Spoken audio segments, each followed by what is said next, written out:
आप देख रहे हैं सम्राट Bharat news channel SBN news 24 Madhya Pradesh Chhattisgarh. Dharmapuri निवासी जफर मंसूरी नामक युवक सहित परिवार के अन्य सदस्यों पर मामला दर्ज। जफर मंसूरी नामक युवक ने कुछ साल पहले इंदौर निवासी एक महिला से बहला फुसलाकर अपने आप को अनाथ बताकर शादी की।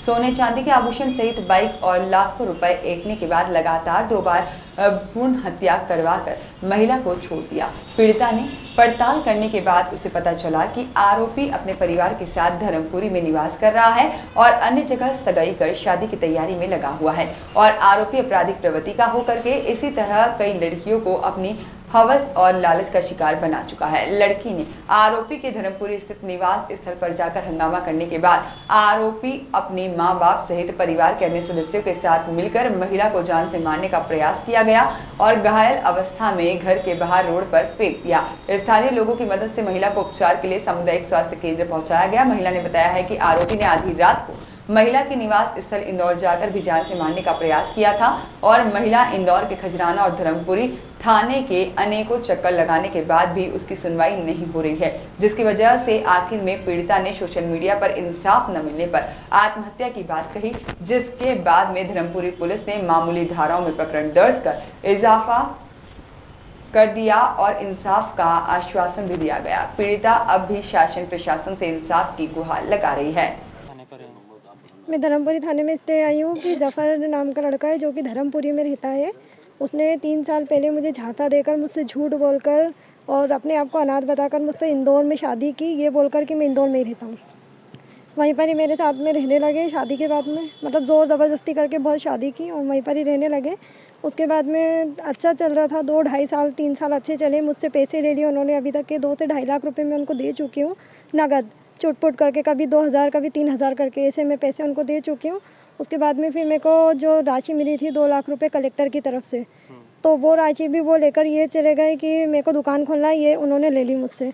उसके बाद में ये उनके मुझसे बोल के गए कि मैं धर्मपुरी में अपना कारोबार जमाऊँगा, तो 1 साल पहले मेरे पास से आ गए।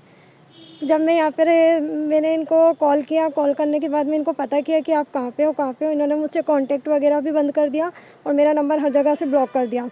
मैंने दूसरे नंबर से इन्फॉर्मेशन निकाली कि ये कहाँ पे है, तो इनसे मेरी बात हुई। ये जो बोलते हैं कि अब मुझे तेरे साथ नहीं रहना है, मेरी जो भी चीज़ें थी अभी तक की, मतलब मेरी जो रकमें थी वो और मेरे जितने भी अभी तक के पैसे थे, वो मैं जॉब करती थी, मेरी इंदौर में जॉब थी अच्छी, तो उससे मुझे अच्छी सी इनकम मिल जाती थी और मैं ओवर टाइम करके कमाती थी। तो वो मेरे पैसे भी ले लिए और अब जब मेरे पास में सब कुछ ख़त्म हो गया तो मुझे छोड़ के चले गए। मतलब पूरी तरीके से मेरी ठगी कर ली और चले गए मुझे छोड़ के। उसके बाद में जब मैं पूछताछ करने के बाद, मुझे तो पता नहीं था कहाँ रहते, तो मैं इनके घर पहुंची।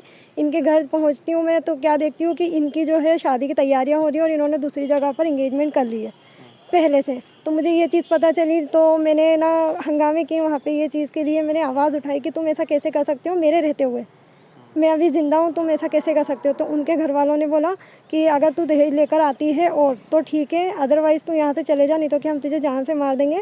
और मुझे इस तरह से पीटा था और पीटने के बाद में मुझे ज़बरदस्ती जहर खाने पे मजबूर कर रहे थे और जब मैंने नहीं खाया तो उन लोगों ने खुद ने मुझे खिलाने की कोशिश की। कुछ अंदर गया कुछ बाहर और इन्होंने मुझे उठाकर बाहर फेंक दिया। जब मुझे बाहर फेंका तो मुझे खड़े होने की हालत में भी नहीं थी। उसके बाद में फिर जब मैंने उनको सारी हकीकत बताई कि मेरा 2 से 3 बार उन लोगों ने मिसकैरेज भी करवा दिया, ये चीज़ें पता चली, तो उसके बाद में फिर इन लोगों ने मुझे उठा के फेंकने के बाद मेरे को जो वहाँ के गांव वाले थे जिनको मैं जानती नहीं हूँ, वो लोग मुझे हॉस्पिटल लेकर गए। हॉस्पिटल से मुझे डायरेक्टली इंदौर रेफ़र कर दिया गया। मैं होश में नहीं थी उस वक्त। ये सारी चीज़ें हुई। उसके बाद में फिर अभी मैं यहाँ पे आई हूँ। मैं थाने के भी चक्कर काट चुकी हूँ, 3 से 4 बार मैं धर्मपुरी आ चुकी हूँ।